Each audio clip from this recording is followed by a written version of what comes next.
Bwana Yesu asifiwe. Napenda kuwasalimia watu wa Mungu. Mungu ni mwema. Kwa majina yangu naitwa Christina John. Natokea Pongwe, Tanga. Mimi ni mkazi wa Pongwe, Tanga. Lakini vile vile ni mwanafunzi wa Tanga Mission. Namshukuru Mungu amenipa neema ya kujiunga na chuo hiki. Hakika mbali na kuwa tu mwanafunzi, labda nikupe tu ndugu yangu kidogo, mimi ni mchungaji, lakini nikaona haitoshi. Nimekuja kuwa mwanafunzi katika chuo hiki. Nimejifunza mengi.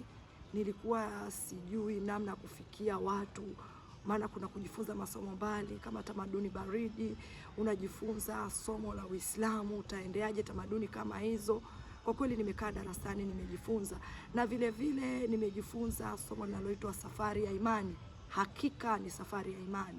Katika maisha yangu nilikuwa nasikia kina Ibrahimu, tulikuwa tunasoma kina Stefano, unaambiwa walienda, lakini katika chuo hiki hakika tumejifunza darasani na kwa vitendo, kutumwa mahali ambapo ukuwahi kwenda, upajui, na tukafika na tukamuona Mungu na tukarudisha ushuhuda, na baadhi yenu hata watakuwa wameleta ushuhuda ambao tumekutana nao katika safari ya imani.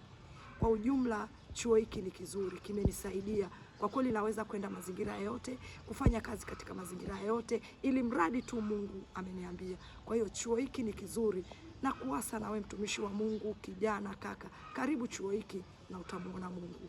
Asante. Kwa kweli chuo hiki kwanza kimenijengea mimi ujasiri. Nilikuwa na ujasiri lakini sio kama vile ambavyo niko sasa. Katika huduma yangu nina ujasiri kwa sababu nina mbinu mbalimbali. Tumesoma mpaka masomo ya Kairos. Tumejifunza masuala ya utamaduni. Unaingiaje kwa watu wenye utamaduni baridi na utamaduni moto. Tumejifunza ngome za Afrika.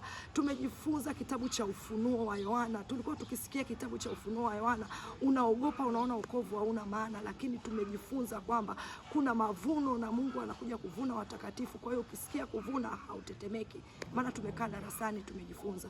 Kwa kweli mimi binafsi nimepata ujasiri mkubwa. Ninaweza kuifanya kazi ya Mungu bila hofu. Ninaifanya kazi ya Mungu, ninaipenda. Nikitumwa hata niende mazingira ya aina yote kwa ajili ya kazi ya Mungu, siogopi. Ninaweza kwenda, lakini yote ni kwa sababu ya chuo hiki kimenijengea mazingira ambayo ninaweza kufanya kazi ya Mungu na Mungu anaonekana. Kwa kweli namshukuru Mungu, na utumishi wangu umekuwa mwepesi kufanya kazi ya Mungu bila mashaka, maana nafanya kwa maneno na kwa matendo. Kwa hiyo namshukuru Mungu sana kwa ajili ya Tanga Mission. Karibuni sana, mjiunge na chuo hiki na mtamuona Mungu. Asante.